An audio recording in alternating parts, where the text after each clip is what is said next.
Vamos abrir nossas Bíblias, irmãos, para Marcos, capítulo 11. Peço que agora você se concentre com a Bíblia aberta. Peço que você se ponha de pé, se for possível, se você puder, para acompanhar a leitura. Após a leitura, de novo farei uma oração. Marcos, capítulo 11, a partir do versículo 12, se você pudesse pôr de pé. Vamos ler nesse momento até o versículo 19, mas depois acredito eu que a gente pode seguir um pouco mais. Marcos capítulo 11, a partir do verso 12, a Bíblia diz: e no dia seguinte, quando saíram de Betânia, teve fome, Jesus teve fome. E vendo de longe uma figueira que tinha folhas, foi ver se nela acharia alguma coisa. E chegando a ela, não achou senão folhas, porque não era tempo de figos. E Jesus falando disse-lhe: nunca mais coma alguém fruto de ti para sempre. E os seus discípulos ouviram isso. E vieram a Jerusalém, e Jesus, entrando no templo, começou a expulsar os que vendiam e compravam no templo, e derrubou as mesas dos cambistas e as cadeiras dos que vendiam pombas, e não consentia que alguém levasse alguma coisa, algum objeto, algum vaso pelo templo. Verso 17. E os ensinava dizendo: não está escrito? A minha casa será chamada por todas as nações casa de oração? Mas vós, a tendes feito covil de ladrões. E os escribas e principais sacerdotes, tendo ouvido isto, buscavam ocasião para matar, pois eles o temiam, porque toda a multidão estava maravilhada, estava admirada acerca da sua doutrina. E sendo já tarde, saiu para fora da cidade. Ajuda-nos, Senhor, mais uma vez te imploramos. Visita-nos pelo poder do Teu Espírito, para a edificação da Tua igreja e para a salvação de almas esta noite. Eu te imploro, em nome de Jesus. Amém. Irmãos, podem se assentar. Como vocês já sabem, irmãos, estamos nesta jornada no Evangelho de Marcos. A incursão neste Evangelho tem uma pergunta a ser respondida: quem é Jesus? E já temos respondido essa pergunta de várias formas, porque o Filho de Deus, o amado do Pai, o Santo que tem autoridade para curar, o Todo-Poderoso que controla os aspectos da natureza, o noivo pelo qual os discípulos não precisavam fazer jejum, o Senhor do sábado, aquele que tem poder sobre as potestades das trevas, aquele que ensina como que todos ficam maravilhados, aquele que tem autoridade, aquele que tem sensibilidade para com a multidão, trazendo o pão, o peixe, mas sobretudo sendo ele o pão da vida, aquele que anda sobre as águas, aquele que sonda os corações, aquele que incentiva a uma fé persistente, aquele que se manifestou em glória no monte, aquele que tem discipulado os seus discípulos, mostrando a eles o caminho da cruz. Então, até o capítulo 9, temos visto as características do Messias, do Filho de Deus, mas, sobretudo, este Filho de Deus que veio para servir e para dar a sua vida em resgate dos pecadores. A partir do capítulo 10, irmãos, Jesus mostra aos seus discípulos que é necessário que ele vá a Jerusalém. E ele faz isso. Ele diz que ele deve ir, lá ele deve morrer, lá ele vai ressuscitar vencendo a morte, e ali ele começa então a igreja. Os discípulos ainda não estão entendendo o porquê disso, do caráter messiânico do servo sofredor. E aí o capítulo 11 é justamente o registro da chegada de Jesus em Jerusalém. Vimos a semana passada o rei humilde, que veio assentado em um jumentinho.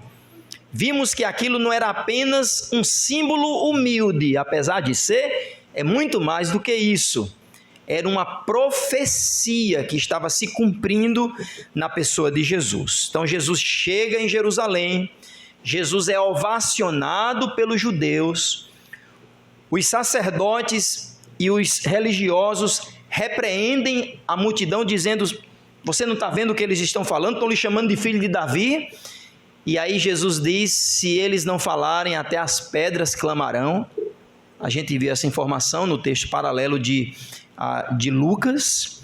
E Jesus então entra em Jerusalém. Você lembra qual é a primeira coisa que Jesus faz em Jerusalém? A gente terminou a mensagem domingo passado com esse texto. Dê um passo atrás e veja o versículo 11. A gente leu do 12 em diante agora. Dê um passo atrás e veja o versículo 11.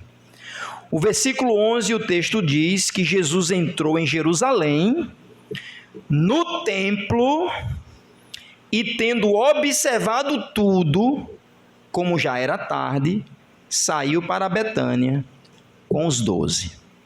Então o que é que ele faz? Ele entra, ele é ovacionado, ele é rejeitado pela liderança judaica, e a primeira coisa que ele faz, pelo menos é o que está registrado aqui, na sequência dos fatos, é que ele vai até o templo. E ele vai até o templo e ele observa o templo. O texto de Marcos aponta um silêncio de Jesus. A gente viu que em Lucas, o evangelista diz que Jesus lamenta por Jerusalém. Jesus diz que Jerusalém está totalmente se afastando do Senhor. Tantas vezes ele tentou reunir os judeus como a galinha junta aos seus pintinhos. E a Bíblia diz que ele lamenta e ele chora por Israel. Então ele volta para Betânia, cerca de 3 quilômetros de Jerusalém, a vila de Betânia. Ele fica nesse trânsito. Lembra que ele está na sua última semana.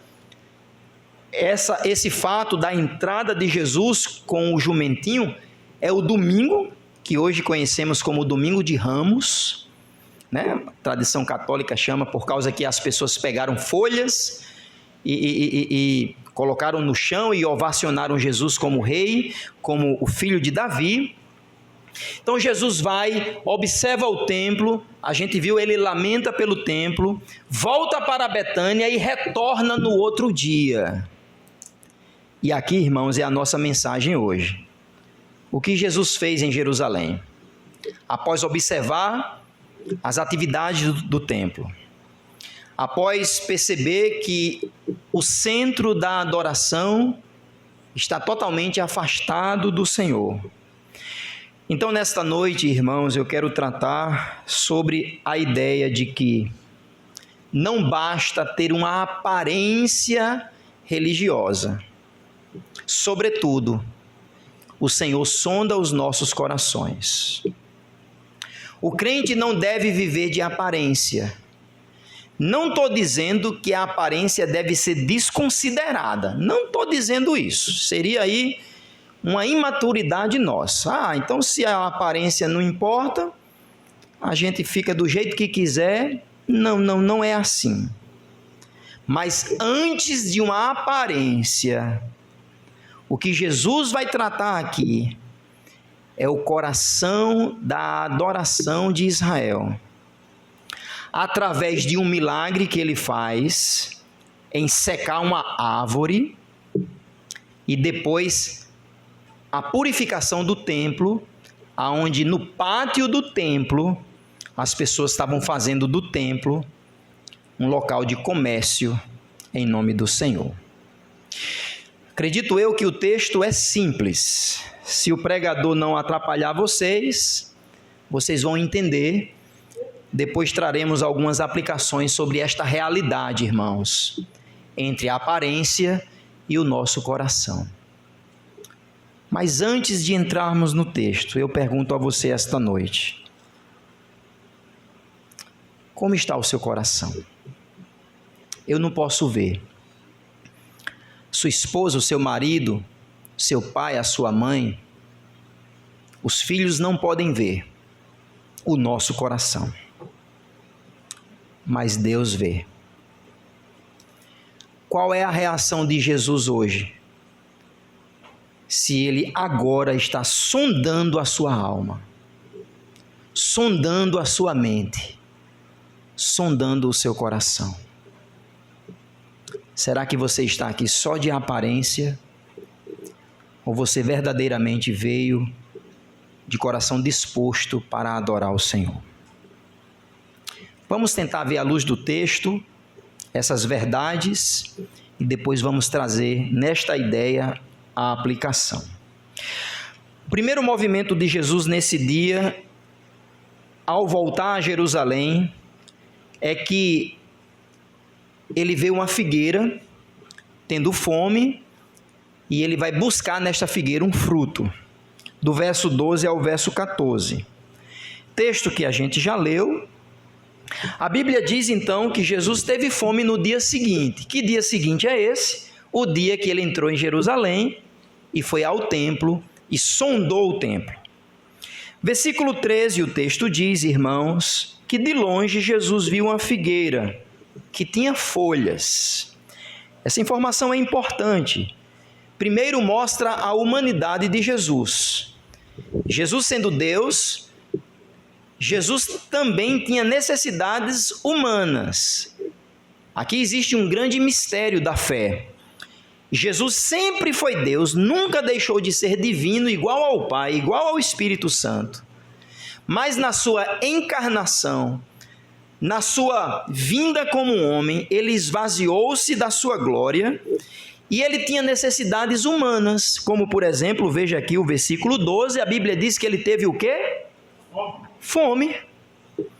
E naturalmente uma pessoa que está com fome busca uma maneira para saciar o que seria então algo natural entre os homens.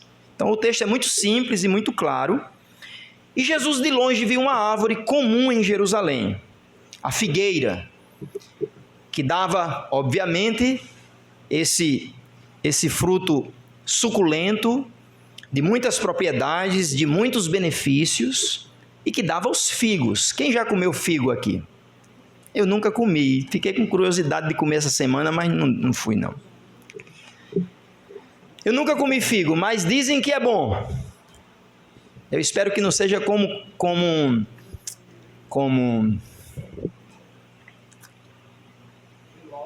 piqui. Dizem que piqui ou você gosta demais ou você odeia demais. Aí isso é outra história, mas eu acho que não. E isso aqui era um alimento normal entre os peregrinos. Os peregrinos, lembra, irmãos, que aqui estamos na semana da Páscoa, e esta festa judaica seria a festa mais frequentada dentro do calendário judeu. E era muito comum que as pessoas buscassem maneiras de poder saciar a sua fome. E Jesus não era diferente.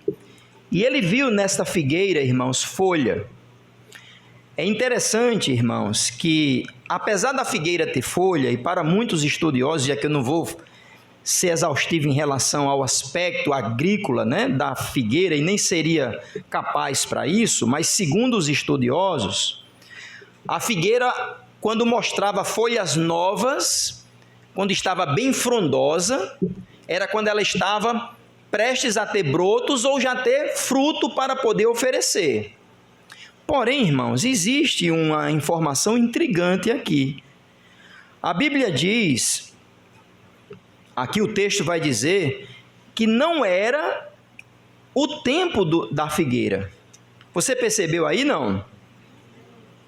Veja versículo 13, finalzinho do versículo 13, porque não era tempo de figos. Ou seja, Jesus viu uma figueira frondosa, que aparentemente estava brotando figos fora da época, e Jesus disse, eu vou até lá. E aqui a figueira enganou, muitas aspas aqui, né? Enganou Jesus. Claro que não, claro que não. Jesus foi até lá só que a figueira de fato não tinha frutos. Veja versículo 13. Após Jesus chegar até a figueira, ele não achou frutos, senão só folhas. Então havia um fenômeno diferente naquela figueira. Ela aparentava ter frutos, de longe ela enganava os peregrinos, mas quando um peregrino chegava lá para saciar a sua fome, ele se enganava. Só, irmãos, que Jesus não era qualquer peregrino. Jesus é o Criador, o sustentador de todas as coisas, aquele que fez na complexidade do cosmos as leis naturais, as estações frutíferas. E ele indo àquela figueira, o texto diz que ela não tinha frutos. Versículo 14. O texto diz então que Jesus traz uma maldição para a figueira. Atenção. Jesus falando disse: nunca mais coma alguém fruto de ti. Parece que ele está falando até com uma pessoa, né? Nunca mais alguém coma fruto de ti para sempre. E os seus discípulos ouviram isto. Interessante, irmãos, que esse milagre ele tem um efeito negativo. Você sabia que só 2 milagres em toda a Bíblia diz que Jesus fez algo milagrosamente e que teve um efeito negativo? O primeiro foi esse. A figueira, então, a gente vai ver depois que ela secou até a raiz, que para esse momento a gente não vai ver agora. Então, houve um efeito negativo. Jesus trouxe uma imprecação maldita para aquela figueira. Mas tem outro milagre que Jesus fez que também trouxe dano. Houve um aspecto, por assim dizer, negativo. Você lembra? Um outro milagre? Em Marcos capítulo 5, quando Jesus expulsa a legião de demônios do Gadareno, a Bíblia diz, irmãos, que os demônios pedem para entrar nos porcos.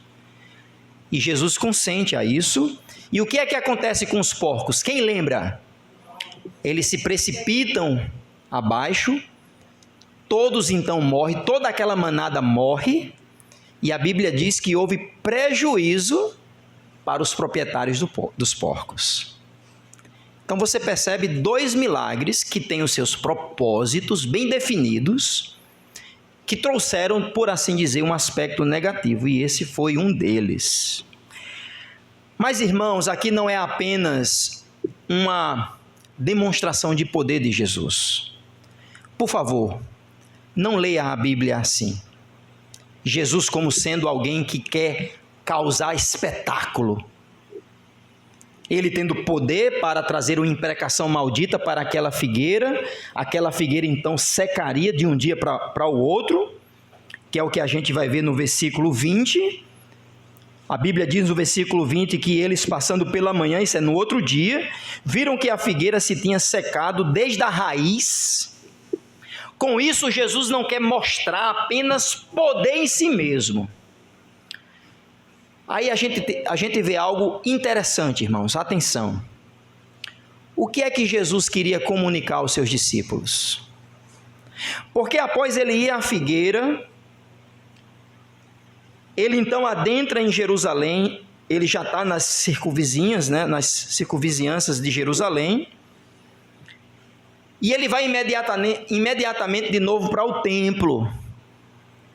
E no templo, irmãos, Jesus se apresenta como alguém que a gente pouco tem conhecimento.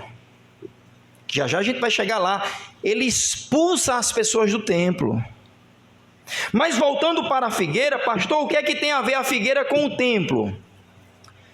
Lembra, irmãos, para a gente ler e interpretar a Bíblia se interpreta por ela mesma. E você sabia que Deus usou profetas para trazer palavras proféticas de forma ilustrativa, de forma dramática? Você sabia disso? Eu vou explicar.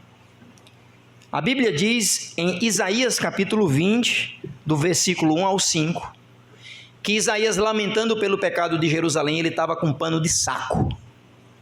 É um tipo de um vestido de estopa, mais ou menos. Sabe o que diz em Isaías capítulo 20, versos de 1 a 5? Se você quiser ir, mas eu não vou abrir, mas fica como referência.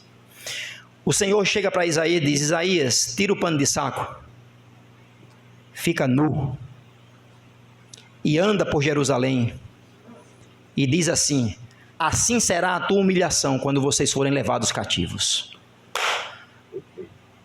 Isaías fez uma pregação dramatizada, você entende? Mas pastor, como é que Deus manda um profeta ficar nu? Leia o texto. Leia mais a Bíblia. É chocante. Nem tenho tempo para explicar isso no contexto de Israel em Isaías. Mas foi uma pregação dramatizada. Isaías teve que ficar nu, andando sobre Jerusalém e dizendo: assim como eu estou sendo humilhado, vocês serão quando forem à Babilônia. Não para por aí, irmãos.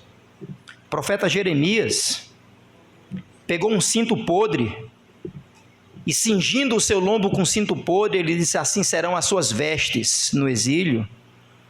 Capítulo 13, versos de 1 a 11, capítulo 19, versos de 1 a 15, Jeremias pegou uma botija quebrada e disse: assim quebrará também nas suas mesas o dia que a calamidade de Israel chegar.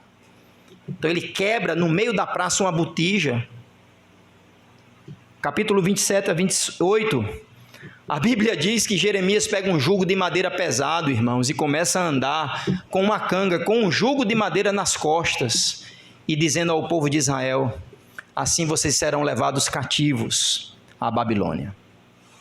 Você pode imaginar? Mas não para por aí. Ezequiel, contemporâneo a Jeremias, a Bíblia diz que ele deitou 390 dias de um mesmo lado para dizer que aqueles dias seriam os dias de humilhação de Israel. Ezequiel 4, de 4 a 9. A Bíblia diz que Deus fez Ezequiel comer pão com excremento. Eu preciso dizer o que é excremento, irmãos? Não preciso. Preciso? Jeremias comeu pão impuro. E ele diz assim, Ezequiel, assim também o meu povo está amaldiçoando as coisas do Senhor. Ezequiel 5, de 1 a 12. Ezequiel 4, de 1 a 15. Ezequiel raspou a cabeça, 5 de 1 a 12, e andou com a cabeça e a barba raspada, falando sobre humilhação. Ezequiel 24, de 15 a 30, diz que a morte da esposa de Ezequiel não poderia ser chorada, o profeta não poderia entrar em luto, porque assim o povo também irá sofrer. Eu tenho mais 3 profetas, eu vou usar só mais um por conta do nosso tempo. Profeta Oséias. Deus diz a Oséias: vai, pega uma prostituta e casa com ela, e diz a todos em Israel: assim são vocês sendo infiéis a mim. Não é forte, irmãos? Pastor, agora o que é que tem a ver todas essas pregações dramatizadas dos profetas para a maldição da figueira? Porque o que Jesus está fazendo, irmãos, diante dos seus discípulos, é que assim como a figueira, que aparentemente tinha frutos, mas não tinha, e Jesus imprecou uma maldição a ela, assim seria naquela geração e o coração do povo judeu que estava afastado do Senhor. Não fica tão claro isso em Marcos, mas se você ler o texto em paralelo em Mateus capítulo 21, que tem um maior discurso de Jesus. Jesus, após entrar ao templo e após fazer a purificação do templo, ele começa a falar em parábolas dentro do templo. E a palavra que ele mais repete no discurso de Jesus dentro do templo após a purificação é a palavra hipócritas. O que é que tem a ver, pastor? A maldição da figueira, com a entrada com o templo, a purificação do templo, o discurso de Jesus chamando os fariseus de hipócritas. Você ainda não viu o paralelo? Assim como os religiosos só tinham a casca, só tinham as folhas, mas não davam frutos. Assim ele estava dramatizando a visita dele a Israel, como sendo aquele primeiro dia oficial do rei lá, para ser adorado, que o povo de Israel não estava dando mais frutos. Depois, se os irmãos quiserem entender os discursos de Jesus que não tem em Marcos, vocês podem pegar o texto em paralelo de Mateus 21 e 22, onde Mateus descreve os discursos de Jesus em parábolas. Diante disso, irmãos, a figueira sem fruto representa a hipocrisia religiosa dos fariseus, aqueles que deveriam ter reconhecido o Messias. Mas antes disso, eles estavam querendo matá-lo. Veja versículo 18.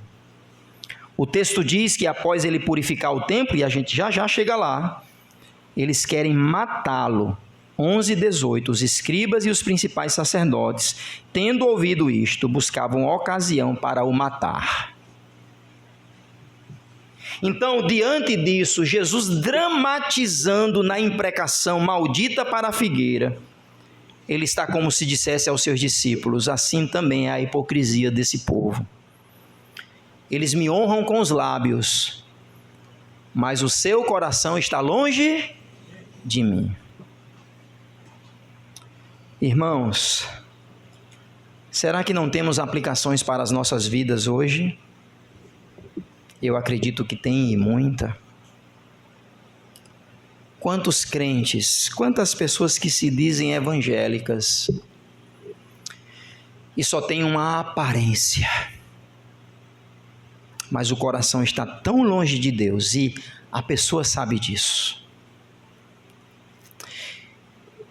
Esse texto é um alerta para nós. Lembra, irmãos, quando um texto descreve um milagre, não é para falar do milagre em si. Sim, o milagre é importante, claro que é. Mas é para falar daquele que está realizando o milagre, por que ele está fazendo aquilo. E aqui o propósito é para revelar a hipocrisia dos corações. E aí eu retomo o texto para o versículo 15, porque quando chegaram então definitivamente em Jerusalém, atenção ao verso 15, Jesus entrou no templo e a Bíblia diz que ele começou a expulsar os que vendiam e compravam no templo e derrubava a mesa dos cambistas e as cadeiras dos que vendiam pombas. E ele também não aceitava, ele não consentia que alguém levasse um objeto de vaso no templo. E aqui a gente vê algo surpreendente. Até agora, em nenhum momento Jesus tinha feito isso nos 3 momentos que ele vai a Jerusalém. Marcos só descreve um. João vai descrever os 3. João vai dizer que houve uma primeira purificação, em João capítulo 2. Uma purificação menor. Mas agora aqui era para revelar o seu caráter messiânico. Irmãos, a cena aqui não é agradável.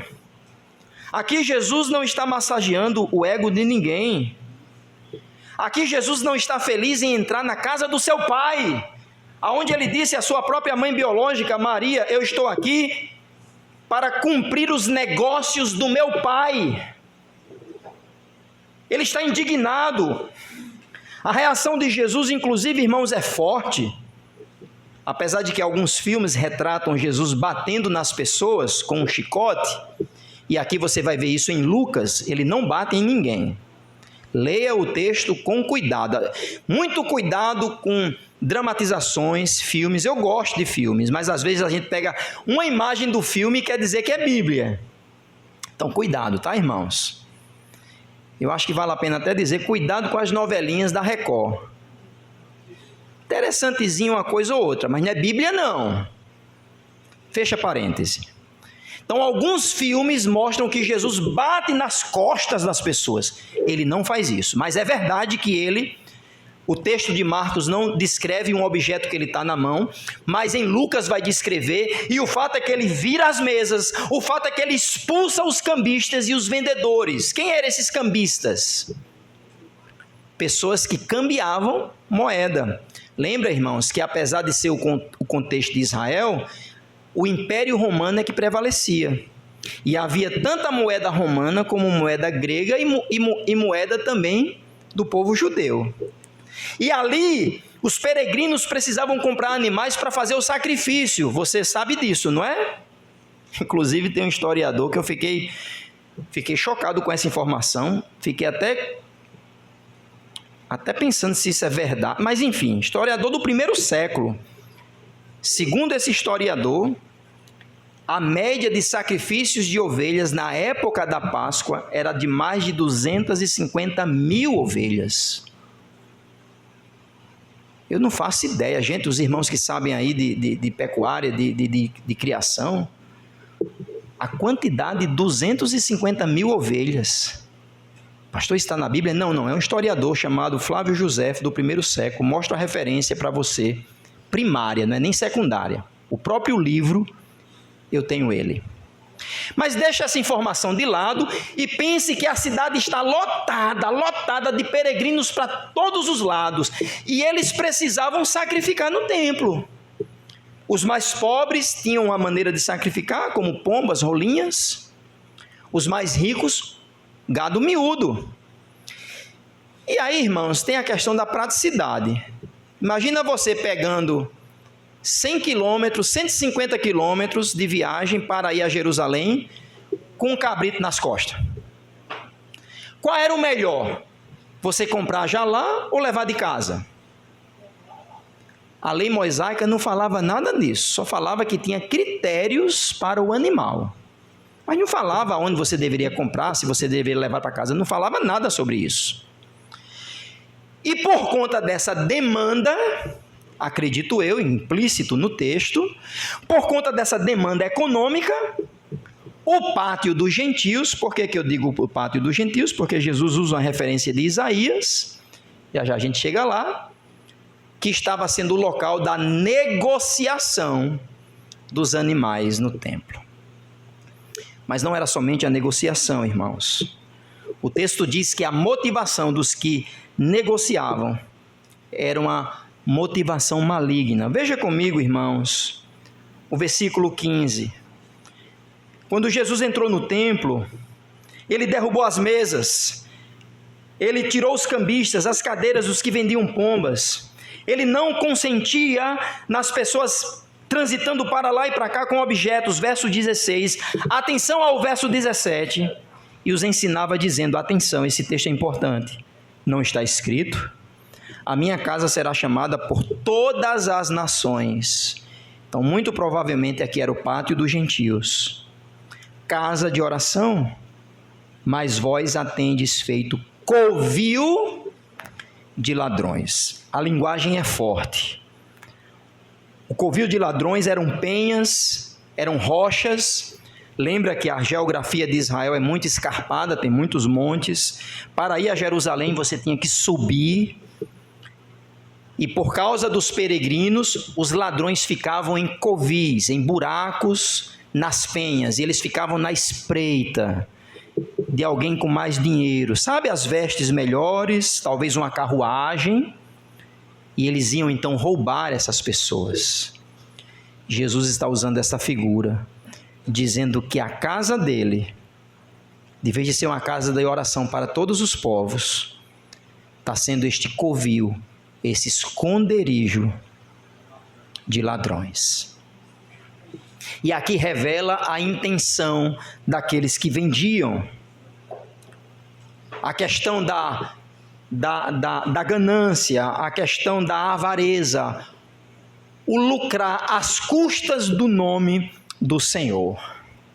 E aí, irmãos, Jesus cita Isaías 56, versículo 7, se você quiser ir para lá, fique à vontade, 56, 7, que diz: porque a minha casa será chamada casa de oração para todos os povos. E ele junta com Jeremias 7, 11, que diz: será esta casa, que se chama pelo meu nome, um covil de salteadores? Aos meus olhos a minha casa se tornará um antro de ladrões? Eis que eu mesmo vi isso, diz o Senhor. Jeremias 7, de 11 em diante. Então Jesus pega esses dois versículos dos profetas, Isaías e Jeremias, e ele diz: isso não pode ser assim. Esta imagem forte também é um cumprimento de uma profecia. Aonde o povo judeu deveria fazer da casa do Senhor uma casa consagrada à comunhão e à oração para todos os povos, Jeremias disse que o próprio olho do Senhor viu que ela seria transformada em um covil de ladrões. E Jesus está testemunhando isso. Agora você deve imaginar, irmãos, o alvoroço que foi esse dia, concorda não? Porque a turma lá estava ganhando dinheiro, sim ou não? Sim ou não? Sim. Estava. Eram cambistas, eram vendedores de animais. Eu acho que estava uma bagunça só. Aí eu vejo meus irmãos aqui, permita-me uma licença imaginativa. Eu não vejo Jesus fraco, não. Aquele magricelozinho, fraquinho, aquele judeu quase que inofensivo. Eu vejo um varão forte. Inclusive, Isaías vai dizer que experimentado nos trabalhos. Ora, ele era pedreiro, ele era carpinteiro. Pectecton, a ideia de alguém que faz construção, não só de madeira, mas também de concreto. Um pedreiro é fraco, é? Eu vejo um homem varão forte, indignado, porque fizeram da casa do seu pai esse covil de ladrões. E aí o bicho pegou. Irmãos, esta imagem é vívida aqui. Agora não era só um tumulto que Jesus queria gerar. Claro que não. Ele tinha autoridade para fazer isso, viu? Ele não era um revolucionário. Ele estava fazendo de fato uma purificação no templo. Porque Jesus conhecia os corações. Conecte, irmãos, a figueira sem fruto com um templo como covil de ladrões. Assim como Jesus amaldiçoou a figueira, a partir daqui ele começa a mostrar aos fariseus que eles estão também amaldiçoados, que não vai ser hoje, mas ele vai dizer que inclusive aquele templo vai ser destruído. Aquele templo que ele está agora purificando vai ser destruído, e isso aconteceu. Quando os religiosos ouviram isso, mais uma vez o verso 18, o que é que o texto diz, irmãos? Os escribas e principais sacerdotes, tendo ouvido isto, buscavam ocasião para o matar, pois eles o temiam, porque toda a multidão estava admirada acerca da sua autoridade, acerca da sua doutrina. Irmãos, vamos ser sinceros aqui. Em uma reação normal, o que deveria ter acontecido com Jesus aqui? Em uma reação normal, depois de ele ter acabado com a festa do povo que estava ganhando dinheiro. Olhe, mexa com o povo, mas não mexa com o bolso do povo, não. O que é que o povo deveria, humanamente falando, fazer com Jesus? Ora, claro! Quem esse Galileu pensa que é? Mas todos ficaram paralisados, admirados, porque sabiam que o Filho de Deus tem autoridade para fazer isso. Escute essa palavra: autoridade para purificar o templo. A multidão se maravilhou.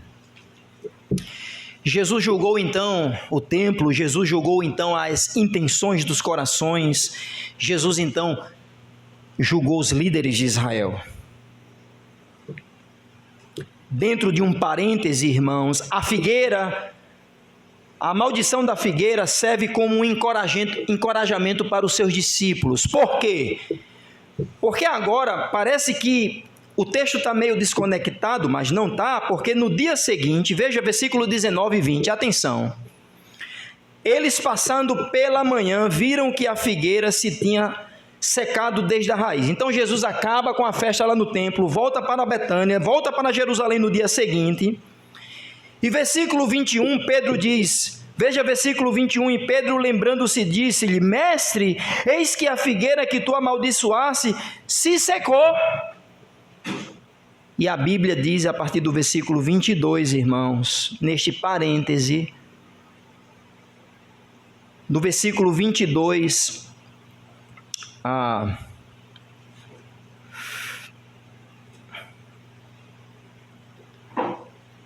até o versículo 26, perdão, do versículo 22 ao versículo 26, Jesus fala sobre oração, fé e perdão. Ué, o que é que tem a ver? Entrada em Jerusalém, a figueira sem fruto, o templo sem Deus, só de aparência, mas os corações longe do Senhor. No outro dia, Pedro diz, Senhor, olha a figueira, ela se secou desde a raiz. E o Senhor agora pega particularmente os seus discípulos e ensina aos seus discípulos sobre fé, perdão, fé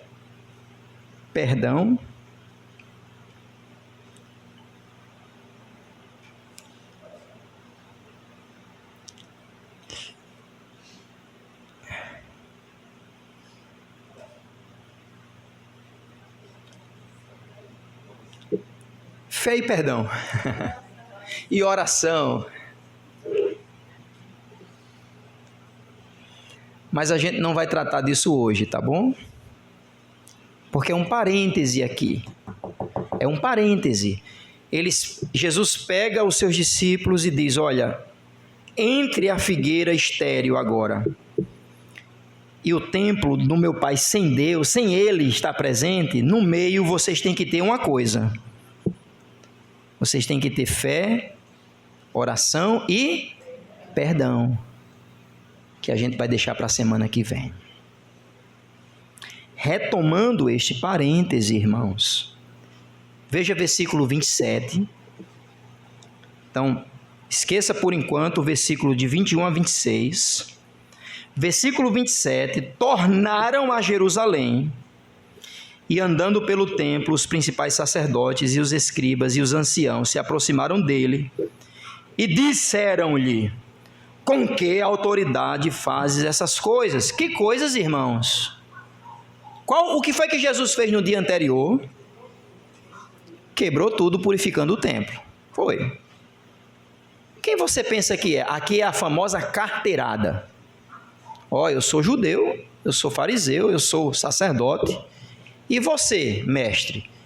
Quem você pensa que é fazendo isso? Irmãos, Jesus não responde. E aqui a gente vê a autoridade de Jesus para a figueira, para o templo e para os religiosos. Ele não responde. Veja comigo, irmãos, versículo 28. Com que autoridade você faz essas coisas? Versículo 29, mas Jesus respondendo disse-lhes, também eu vos perguntarei uma coisa, e respondei-me, então vos direi com que autoridade faço essas coisas. O batismo de João já tinha morrido, viu? Já tinha sido decapitado. O batismo de João era do céu ou dos homens? Respondei-me! E eles começaram a arrazoar, começaram a murmurar, começaram a pensar baixinho, entre si dizendo, se dissermos do céu, ele nos dirá, então por que não crestes? Versículo 32, se porém dissermos dos homens, tememos o povo, porque todos sustentavam que João verdadeiramente era um profeta. E respondendo, disseram a Jesus, não sabemos.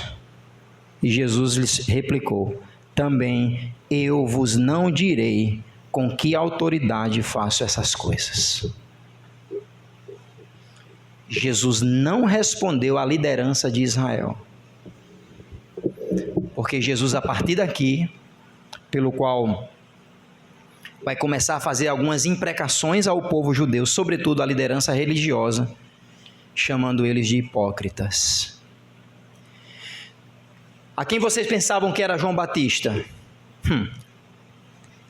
Então eu também não digo a vocês. Jesus, em plena autoridade messiânica, irmãos, está mostrando, por meio do milagre da figueira, por meio da sua ação de purificar o templo e por meio de responder aos fariseus e à liderança religiosa por meio de uma pergunta, ele está mostrando que ele é o Messias.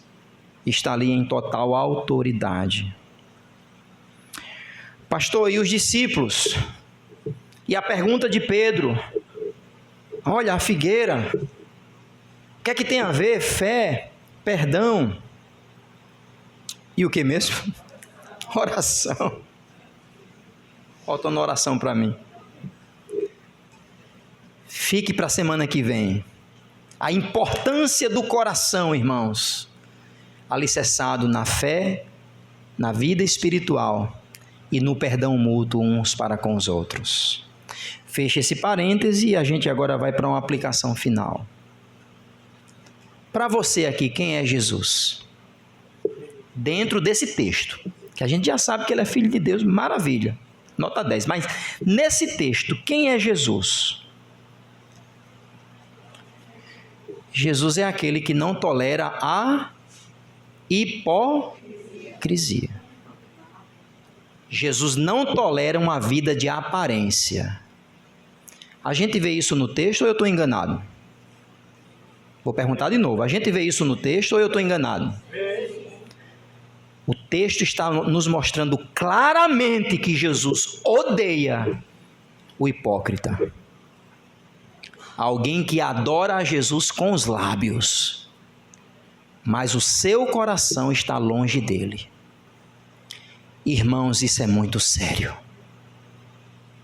Jesus não tolera a hipocrisia. Por isso, irmãos, que Jesus disse a uma das igrejas em Apocalipse, a igreja de Sardes, ele disse: vocês têm fama que estão vivos, mas vocês estão mortos. Vocês só vivem de aparência. As pessoas aplaudem vocês, mas eu conheço o coração de vocês. Vocês têm nome que vive, mas desde a raiz, vocês estão secos como um pau podre. Leia Apocalipse 3:1 e você vai ver que Jesus disse isso a uma igreja. Jesus é aquele que não tolera, irmãos, a hipocrisia. E Ele conhece os nossos corações. Ele sabe, irmãos, que talvez muitos crentes estão vivendo só de aparência, só de folha, mas não tem nenhum fruto a dar. Irmãos, eu pergunto a vocês, isso é sério ou não? Segundo lugar, quem é Jesus? Jesus é aquele que tem autoridade para purificar o coração do hipócrita. Amém? Amém. Para o hipócrita, há esperança, confessar o seu pecado. Para o hipócrita, há esperança, reconhecer que está afastado de Deus, que está vivendo de fato de aparência, mas a sua vida está longe do Senhor. Então é se jogar aos pés de Cristo, ao caminho da cruz e dizer: Senhor, me ajude. Esse é o caminho, irmãos, o caminho do arrependimento. E Jesus tem toda a autoridade de chegar e quebrar tudo no nosso coração. Ou não tem? Ou Ele é esse Senhor fofinho, que você pede tudo e Ele vai lhe dar? É isso que o texto diz? Ô irmãos, às vezes eu me exalto, né? Meus filhos disseram: meu papai, você gritou muito domingo passado. Me perdoe. Eu me empolgo. Mas o texto é tão claro, irmãos. Será que Jesus tem essa autoridade no nosso coração? Ou a gente diz, não, Jesus, aqui não, aqui você não purifica nada. Deixe eu com a minha hipocrisia. Deixe eu com as minhas más intenções. Não brinque. Em nome de Jesus, não brinque. Não brinque com aquele que tem os olhos como chama de fogo e conhece os nossos corações. Ele tem autoridade para acabar com tudo o que nós temos para nos fazer de novo, se for necessário. Terceiro lugar. Tem pessoas que dizem assim: eu não vou para a igreja não. Não vou participar da igreja não. Estou desanimado com a igreja. Porque naquela igreja só tem hipócrita. É? Você vai trabalhar? Porque lá só tem hipócrita também. Você vai jogar um futebol? Você se relaciona com a sua família? Eu lhe garanto. Não, eu lhe garanto não. Eu imagino que pode ser que aqui tem hipócritas entre nós. Mas eles estão ouvindo a palavra pregada do Evangelho, que é dura. E agora a responsabilidade é dele. Quando você diz que a igreja tem hipócritas e por isso que você não quer se envolver, você está sendo mais hipócrita do que eles.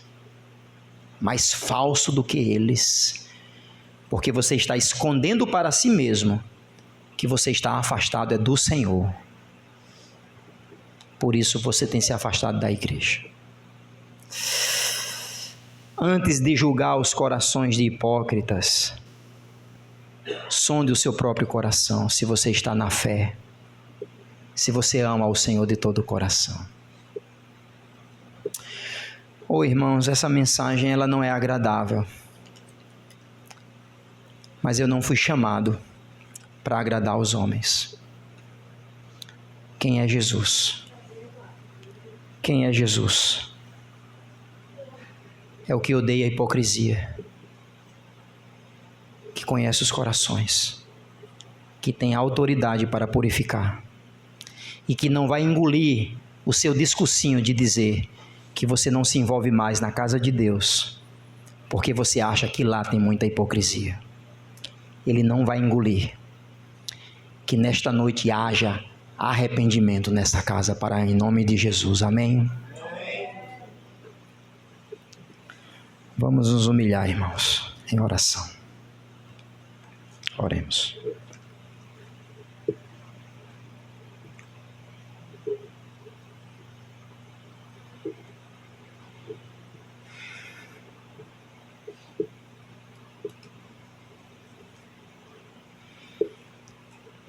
Senhor, só o Senhor conhece os nossos corações.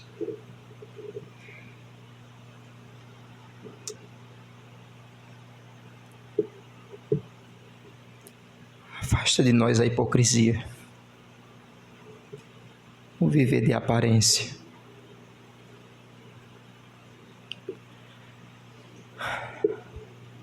Senhor,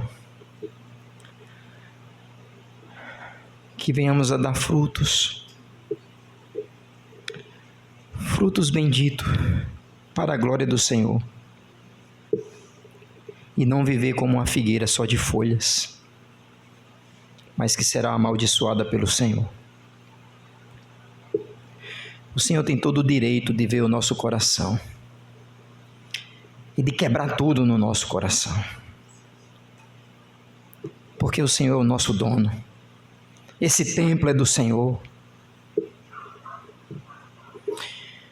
Então que nesta noite haja verdadeiro arrependimento. Se há servos teus aqui descomprometidos, julgadores, achando que são melhores do que a tua própria igreja, vivendo de aparência, vivendo apenas de eventual religiosidade. Quando o Senhor chega para ver se tem um fruto, só tem aparência, só tem folha.